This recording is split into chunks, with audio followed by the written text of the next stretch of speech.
Hello good afternoon guys, welcome back to my channel Meethi Goli doctor. जिसमें आज हम discuss करने वाले हैं a true practitioner of the healing art हम किसको कहेंगे। जो हमारा लास्ट लेक्चर था उसमें हमने एफोरिज्म नंबर 3 को डिस्कस किया था, जो आपका था नॉलेज ऑफ फिजिशियन। बट उसी एफोरिज्म में लास्ट लाइन एक मेंशन की थी मास्टर हैनीमैन सर ने कि रैशनली जुडिशली जो ट्रीट करता है इन नॉलेज के होने के बाद उसको हम क्या बोलते हैं, true practitioner of the healing art. तो एक बार हम इसका क्विक रिवीजन कर लेते हैं कि हमने लास्ट क्लास में क्या डिस्कस किया था। तो सबसे पहले हमने क्या जाना था कि नॉलेज ऑफ डिजीज़ होनी चाहिए, उसका इंडिकेशन पता होना चाहिए फिजिशियन को कि डिजीज़ कैसी है, एक्यूट है या क्रोनिक है, उस डिजीज़ का क्या क्लिनिकल मैनिफेस्टेशन है, हर पर्सन के अंदर उसके लिए क्या होना चाहिए, नया केस होना चाहिए। नॉलेज ऑफ मेडिसिनल पावर्स कि इस मेडिसिन की क्या पावर है, क्या उसके सिम्टम्स प्रोड्यूस होते हैं हेल्दी कंडीशन में ड्रग प्रूविंग के टाइम पे, वो उसे पता होना चाहिए। हाउ टू अप्लाई, एप्लीकेशन कैसे करना है, लॉ ऑफ सिमिलिया के बेस पे करना है, वो भी फिजिशियन को पता होना चाहिए, उसकी भी नॉलेज होनी चाहिए। चॉइस ऑफ द रेमेडी कि हमें रेमेडी कैसे सेलेक्ट करनी है, PQRS सिम्टम के बेस पे हमें रेमेडी सेलेक्ट करनी है, मोस्ट कैरेक्टरिस्टिक सिम्टम के बेस पे। नेक्स्ट है फिर प्रॉपर डोज हमें कैसे सेलेक्ट करनी है कि इसको हम फ्रिक्वेंटली कब रिपीट कर सकते हैं। एक्यूट केस है तो हम फ्रिक्वेंटली रिपीट कर देते हैं, अगर शॉर्ट एक्टिंग मेडिसिन है तो उसको हम फ्रिक्वेंटली रिपीट करते हैं, बट अगर डीप एक्टिंग रेमेडी है, क्रॉनिक केस है, तो उसमें हम पहले ऑब्जर्व करते हैं, उसके बाद ही रेमेडी को रिपीट करते हैं, उसकी डोज को देखते हैं। डोज सिलेक्शन जो पोटेंसी हम बोलते हैं कि पोटेंसी का सिलेक्ट करना है, ससेप्टिबिलिटी के बेस पे हम पोटेंसी को सेलेक्ट करते हैं। नेक्स्ट है कि he knows the obstacles to recovery in each case. तो लास्ट क्लास में हमने यहीं तक डिस्कस किया था, एक बार इसको वापस से रिवाइज करते हैं कि knowledge of obstacles to cure क्या है। कि knowledge of obstacles to cure कि उसके जो क्योर कर रहा है एक पर्सन को, उसमें क्या ऑब्स्टेकल आ रहा है, क्या ब्लॉकेज आ रहा है, क्या हिंडर आ रहा है उसके अंदर, तो फिजिशियन को उस चीज़ का भी पता होना चाहिए। एंड हाउ टू रिमूव कि इसको कैसे हटाना है, उसे ये भी आना चाहिए। There are some factors that hinder cure by obstructing the effect of properly medicine in spite suitable dose and proper repetition कि हमने डोज भी कैसे दी है, सूटेबल दी है, रिपीटेशन भी हमारा सही है, मेडिसिन भी हमने सही सेलेक्ट किया, उसके बावजूद भी अगर वो क्योर नहीं आ रहा है तो कुछ ऑब्स्टेकल है, कुछ हिंडर है, कोई ब्लॉकेज है जिसको हमें क्या करना है, उसको ब्लॉक कर रहा है उस क्योर को। ठीक है, तो उसके लिए हमें उसके बारे में पता होना चाहिए।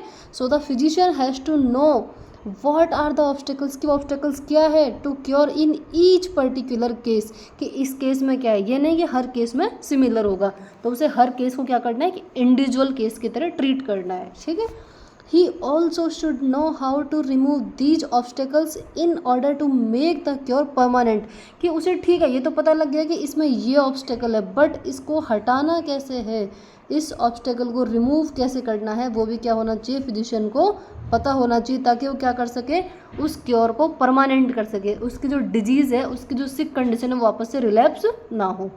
ठीक है, अब इसमें हम देखते हैं कि क्या लिखा हुआ है। एक H.A. रॉबर्ट सर जो थे, पायोनियर है होम्योपैथी के ही, in his essay the deflected current gives some hint to the physician on where and how to look for such obstacles कि उनकी जो बुक थी द डिफ्लेक्टेड करंट, उसमें उन्होंने कुछ दिया है, ऐसे था इनका, ये क्या था, द डिफ्लेक्टेड करंट, ये उनके ऐसे का नाम है, जिसमें उन्होंने बताया कि ये ऑब्स्टेकल कुछ हेडिंग्स में हम डिस्कस कर सकते हैं कि from patient side, from physician and remedial side.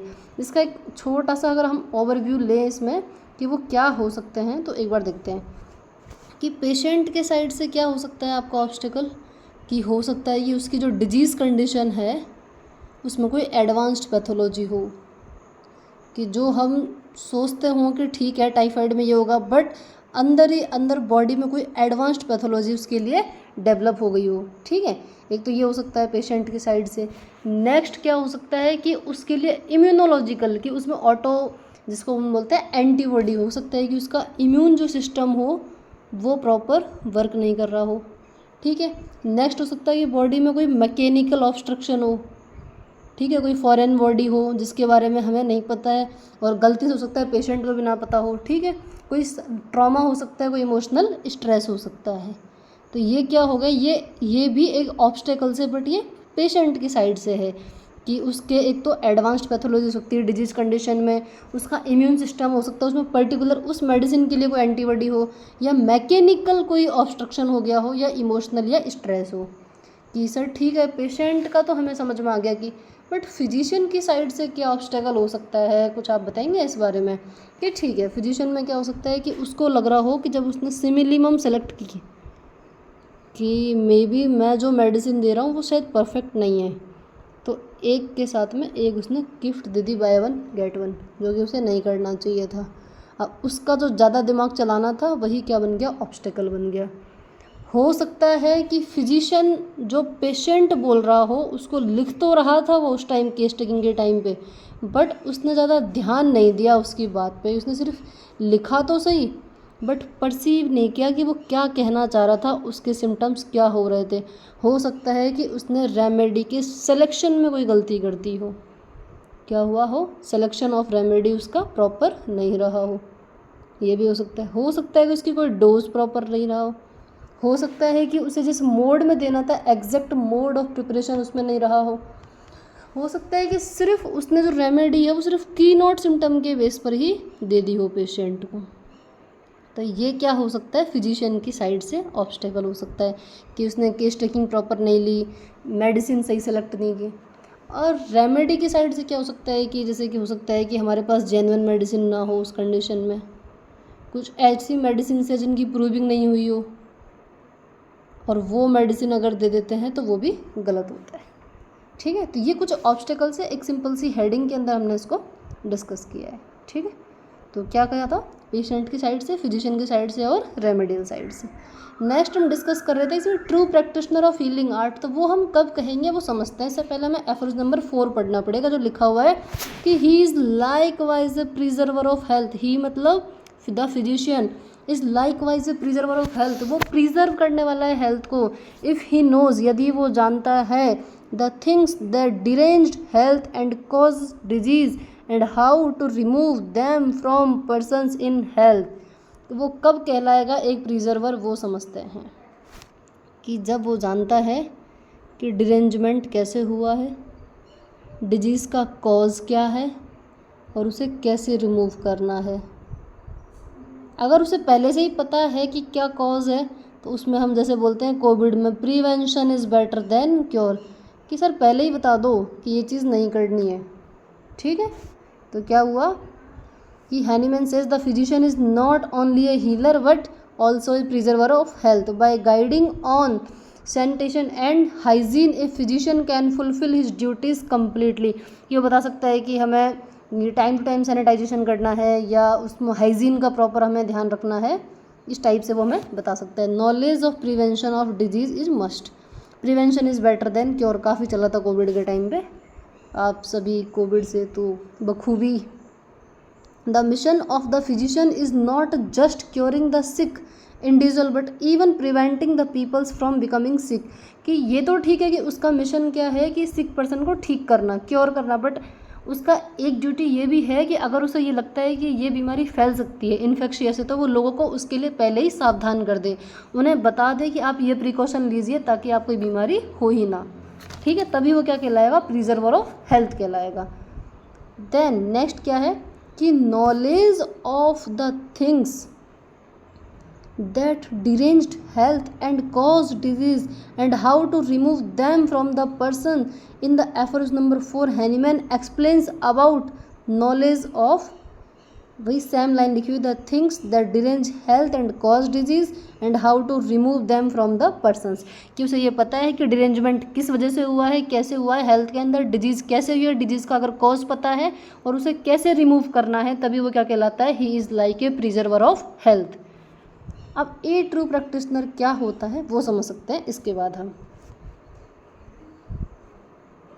Aphorism 3 and 4 can be considered as the essence of the organon because they are the essence of what is explained in the entire organon। कि जो भी लिखा हुआ है ना पूरी organon में एक फिजिशियन को लेके उसे कैसा होना चाहिए, क्या होना चाहिए, वो मास्टर हैनीमैन सर ने इन 2 एफोरिज्म के अंदर क्या कर दिया, कंसाइज कर दिया।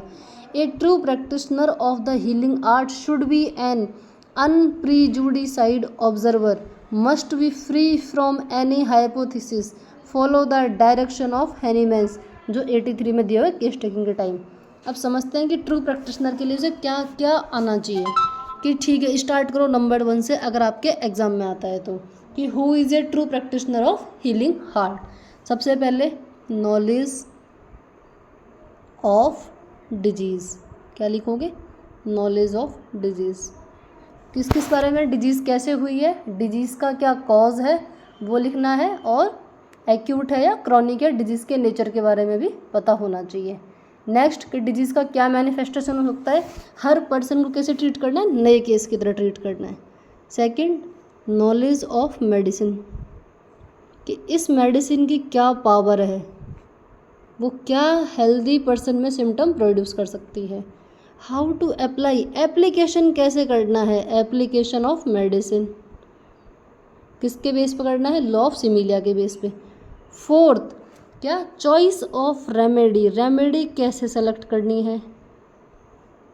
Next, fifth, proper dose, exact mode, proper dose, exact mode of preparation. Next, repetition of dose कैसे करना है उसको, कि रिपीट कब करना है मेडिसिन को। ठीक है, इसके बाद और क्या नॉलेज होनी चाहिए उसको, कि क्या ऑब्स्टेकल आ रहा है और उस ऑब्स्टेकल को कैसे रिमूव करना है, ये भी पता होना चाहिए। नेक्स्ट, इसके बाद कि उसे जुडिशली कैसे ट्रीट करना है। जुडिशली का मीन है कि उसे बिल्कुल भी जज नहीं करना है कि उसको ये बीमारी हो सकती है। अनप्रिजुडिसाइड ऑब्जर्वर बनना है कि ठीक है, आप कहते रहो, मैं सिर्फ आपके सिम्टम्स के बेस पे ही मेडिसिन दूंगा, अपने पास्ट एक्सपीरियंसेस के बेस पे, अपने पास्ट क्लिनिकल जो केसेस आप सॉल्व करते हैं उसके बेसिस पे हमें जज नहीं करना है कि पक्का यही मेडिसिन होगी। ठीक है, तभी वो क्या कहलाता है, true practitioner of healing art. और इसके साथ साथ क्या होना चाहिए उसको, हेल्थ का प्रिजर्वेशन भी होना चाहिए, कि हेल्थ को कैसे प्रिजर्व कर सकता है, कि उसे ये पता है कि किस चीज़ की वजह से हेल्थ डिरेंज हुई है, क्या डिजीज़ का कॉज रहा है और कैसे उसे रिमूव करना है।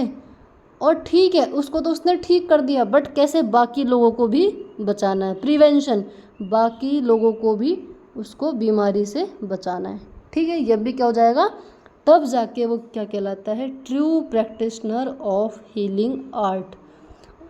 नेक्स्ट, कि उसको हैनीमैन सर के जो 83 एफोरिज्म में गाइडलाइंस दी हुई है, डायरेक्शन दी हुई है केस टेकिंग के टाइम पे, उसमें 4th पॉइंट दिए हुए जो हम डिस्कस करेंगे, कि क्या क्या होना चाहिए उसको, अनप्रिजुडिसाइड इन ऑब्जर्वेशन होना चाहिए, साउंड सेंसेस उसकी होनी चाहिए, कि एनी टाइम ऐसा नहीं है कि पेशेंट अपनी स्टोरी बता रहा है, डॉक्टर साहब का ध्यान रील देखने में है, बिल्कुल भी नहीं।